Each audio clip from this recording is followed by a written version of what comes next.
નમસ્તે, welcome to my YouTube channel. ભારતીય ઇતિહાસ વિષયના સંદર્ભમાં આજે આપણે એક નવા ટોપિકની શરૂઆત કરી રહ્યા છીએ. સ્પર્ધાત્મક પરીક્ષાની તૈયારીને કેન્દ્રમાં રાખીએ તો આ ટોપિક પ્રિલિમ્સ અને મેઇન્સ બંને માટે મહત્વપૂર્ણ છે. પ્રિલિમ્સ અને મેઇન્સ બંનેમાં આ ટોપિકમાંથી ક્યાંક ને ક્યાંક પ્રશ્નો પૂછાતા આવ્યા છે. ઇન્ટ્રોડક્શનમાં વધારે સમય ના આપતા આજનો આપણો જે ટોપિક છે એની તરફ આગળ વધીએ અને તેની શરૂઆત આપણે એક ઘટનાથી કરીએ. વર્ષ 1921, સ્થળ પંજાબ. હવે આજે પંજાબની આપણે વાત કરી રહ્યા છીએ. હાલ ભારતમાં સ્થિત પંજાબ નહીં પરંતુ પાકિસ્તાનમાં સ્થિત જે પંજાબ છે એની વાત કરી રહ્યા છે. કારણ આપણે વર્ષ જોયું 1921 છે, એટલે તત્કાલીન પરિસ્થિતિ જોઈએ તો હજુ ભારત અને પાકિસ્તાન એમ બે દેશ અલગ નહોતા થયા. ઘટનાની શરૂઆત દયારામ સાહાની નામના એક ભારતીય પુરાતત્વવિદથી થાય છે. દયારામ સાહાની એએસઆઈમાં કાર્યરત એક અધિકારી હતા. એએસઆઈ એટલે આર્કિયોલોજીકલ સર્વે ઓફ ઇન્ડિયા, જેને ગુજરાતીમાં આપણે ભારતીય પુરાતત્વ સર્વેક્ષણના નામે ઓળખીએ છીએ. દયારામ સાહાનીને પંજાબમાં એક નિશ્ચિત સ્થળ ઉપર ખોદકામનું કાર્ય સોંપવામાં આવ્યું. ખોદકામનું કાર્ય શરૂ થયું, ક્રમશઃ આગળ વધ્યું અને એમને જે અપેક્ષિત પરિણામો હતા એ પણ મળતા ગયા. પરંતુ ખોદકામને અંતે જ્યારે વાસ્તવિક પરિણામ એમની સામે આવ્યું ત્યારે એમને વિશ્વને ફરી બતાવ્યું કે વોટ ઇઝ ભારત. એવું તો શું મળી આવ્યું? ખોદકામને અંતે અહીં ત્યાં છૂટા છવાયેલા નાના મોટા અવશેષો માત્ર નહીં પરંતુ એક વિશાળ વિસ્તારમાં પથરાયેલું આખે ને આખું નગર મળી આવ્યું. જે સ્થળેથી આ નગર મળ્યું એ જ સ્થળના નામ પરથી આ નગરને નામ આપવામાં આવ્યું, જેને આજે આપણે હડપ્પાના નામે ઓળખીએ છીએ. સંશોધન કાર્ય આગળ વધે છે ત્યારે આવા એક નહીં, બે નહીં, ત્રણ નહીં પરંતુ અનેક સ્થળો મળી આવે છે અને અંતે પુરાતત્વવિદો નિષ્કર્ષ પર આવે છે કે આ સ્થળો, આ નગરો એક સભ્યતાનો ભાગ રહી ચૂક્યા છે. પ્રથમ જે નગર મળ્યું હડપ્પા, એના જ નામ પરથી સંપૂર્ણ સભ્યતાને નામ આપવામાં આવ્યું હડપ્પીય સભ્યતા, જે આજનો આપણો પ્રથમ ટોપિક છે. વાસ્તવિક રૂપથી આર્કિયોલોજીમાં એક કોન્સેપ્ટ છે જેને આપણે ટાઈપ સાઇટ કોન્સેપ્ટના નામે ઓળખીએ છીએ.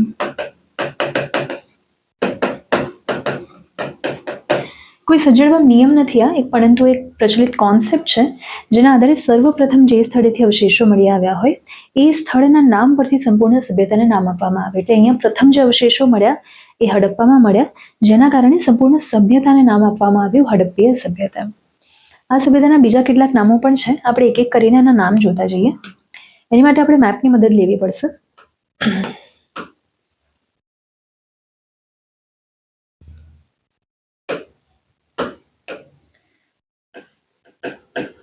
તિબેટ, લદ્દાખ, પાકિસ્તાન, અરબ સાગર. અહીંયા આપણે સિંધુ નદી દર્શાવી છે. એનું ઉદ્ગમ સ્થાન તિબેટમાં છે, ત્યાંથી આગળ ભારતમાં લદ્દાખમાં પ્રવેશ છે, ત્યાંથી આગળ પાકિસ્તાનમાં જશે અને અંતે અરબ સાગરમાં ભળી જાય છે. અહીં આપણે સિંધુ નદીનો ઉલ્લેખ શા માટે કરી રહ્યા છે? શરૂઆતના તબક્કામાં ખોદકામ દરમિયાન આપણને જે સ્થળો મળી આવ્યા એ આપણને મોટા ભાગે આ સિંધુ નદીના ક્ષેત્રમાં મળી આવ્યા, આટલા ભાગમાં, જેમ કે હડપ્પા છે, મોહેન્જો-દડો છે, ચાન્હો-દડો છે, વગેરે વગેરે. જેના કારણે હડપ્પીય સભ્યતાને અન્ય એક નામ આપવામાં આવ્યું, ધેટ ઇઝ સિંધુ ખીણની સભ્યતા.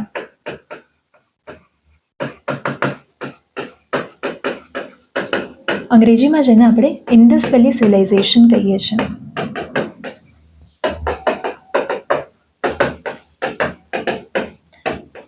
IVC. સિંધુ નદીને અંગ્રેજીમાં આપણે ઇન્ડસ રિવર કહીએ છીએ, એના કારણે ઇન્ડસ વેલી સિવિલાઇઝેશન. આગળ જતા ખ્યાલ આવ્યો કે ના વેઇટ, આ જે સભ્યતા છે એ આપણને માત્ર સિંધુ નદીના ક્ષેત્ર પૂરતી મર્યાદિત જોવા નથી મળતી, પરંતુ એનાથી પણ આગળ એનો વિસ્તાર જોવા મળે છે. આ સભ્યતાનો વિસ્તાર આપણને ક્યાં સુધી જોવા મળે છે? સિંધુ નદીને પેરેલલ અન્ય એક નદી જોવા મળે છે, હિમાચલ પ્રદેશથી શરૂ થઈને પંજાબ, હરિયાણા, રાજસ્થાન સુધી. આ જે નદી છે એને આપણે ઘગ્ગર નદીના નામે ઓળખીએ છીએ. આ એક મોસમી નદી છે. જો ચોમાસામાં વરસાદનું પ્રમાણ વધી જાય તો આ નદી આગળ જઈને પાકિસ્તાનમાં પણ પ્રવેશ કરે છે. પાકિસ્તાનમાં પ્રવેશ કર્યા બાદ આ નદીને હાકરા નદીના નામે ઓળખવામાં આવે છે. એટલે ક્યાં તો આપણે આ નદીને ઘગ્ગર નદી તરીકે ઓળખીએ છીએ, કાં તો હાકરા નદી તરીકે ઓળખીએ છીએ, પરંતુ આ નદીનું જે મૂળ નામ છે, જે વાસ્તવિક નામ છે એ છે સરસ્વતી નદી.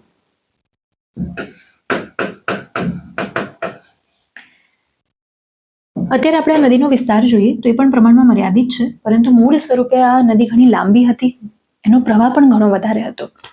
વર્તમાન પરિસ્થિતિની વાત કરીએ તો હડપ્પીય સભ્યતાના આપણને 1500 થી 2000 જેટલા સ્થળો મળી આવ્યા છે, અને એમાંના મોટાભાગના સ્થળો જે છે એ સિંધુ નદીના ક્ષેત્રમાં નહીં પરંતુ સરસ્વતી નદીના ક્ષેત્રમાં મળી આવે છે, જેના કારણે આ સભ્યતાને આપણે અન્ય એક નામ આપ્યું, દેટ ઇઝ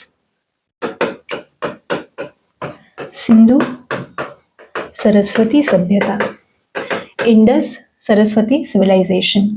જેવી રીતે હડપ્પીય સભ્યતા, આ નામકરણ પાછળ ટાઇપસાઇટ કોન્સેપ્ટ જવાબદાર છે, એવી જ રીતે આ બે નામ પાછળ અન્ય એક કોન્સેપ્ટ છે, that is geographical identification. Geographical identification એટલે જે ભૌગોલિક સ્થાન છે એના આધારે નામકરણ થાય. જ્યારે હડપ્પીય સભ્યતા અસ્તિત્વમાં હતી ત્યારે વિશ્વમાં એને સમકાલીન અન્ય એક સભ્યતા છે, મેસોપોટેમિયા સભ્યતા. આ મેસોપોટેમિયા સભ્યતા એટલે હાલ જે ઈરાક દેશ છે એની પ્રાચીન સભ્યતા. અહીંયા કન્ફ્યુઝન ક્રિએટ ના થાય, આપણે ઈરાન દેશની વાત નથી કરી રહ્યા, ઈરાક દેશની વાત કરી રહ્યા છે. ઈરાક. આ મેસોપોટેમિયા સભ્યતાનો ઉલ્લેખ અહીંયા આપણે શા માટે કરી રહ્યા છીએ? મેસોપોટેમિયા સભ્યતાના જે લોકો હતા એ હડપ્પીય સભ્યતા માટે મેલુહા સભ્યતા આ શબ્દનો ઉપયોગ કરે છે, જેના કારણે આ સભ્યતાને આપણે અન્ય એક નામથી ઓળખીએ છીએ, દેટ ઇઝ મેલુહા સભ્યતા. આ બાબતનો ખ્યાલ આપણને ક્યાંથી આવે છે? તો મેસોપોટેમિયા સભ્યતાની જે લિપિ છે એને આપણે ડીકોડ કરી લીધી છે, આપણે એ લિપિને વાંચી શકીએ છીએ. એની સામે જે હડપ્પીય સભ્યતા છે એની લિપિ હજુ આપણે ડીકોડ નથી કરી શક્યા. તો આ લિપિ ડીકોડ થયા બાદ એના જે ડોક્યુમેન્ટ્સ વગેરે છે એના પરથી આપણે આ નિષ્કર્ષ પર આવીએ છીએ કે એ લોકો હડપ્પીય સભ્યતા માટે મેલુહા સભ્યતા આ નામનો ઉપયોગ કરતા હતા. અત્યાર સુધી આપણે હડપ્પીય સભ્યતાનો પરિચય જોયો અને એના જે અન્ય નામ છે, અન્ય નામ અને એના પાછળના જે નિશ્ચિત કારણો છે એ નામકરણ પાછળના, એના વિશે ચર્ચા કરી.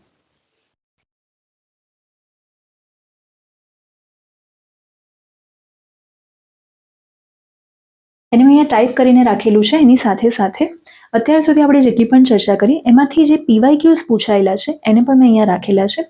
જેમ કે આ DYSમાં પૂછાયેલો છે આ પ્રશ્ન, સિંધુ તટવાસીઓને મેસોપોટેમિયન્સે ખાલી જગ્યા નામ આપ્યું મેલુહા.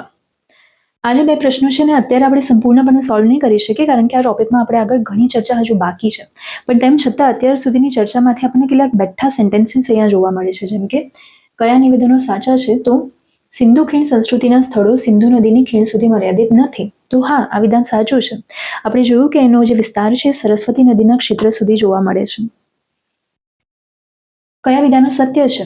આ સંસ્કૃતિ સર્વપ્રથમ 1921માં પંજાબ ક્ષેત્રમાં હડપ્પા ખાતે મળી આવી. હા, આની વાત આપણે શરૂઆતમાં જ કરી, શરૂઆત જ આનાથી થઈ હતી કે વર્ષ 1921. તો હા, પંજાબ ક્ષેત્ર યસ, હડપ્પા ખાતે યસ.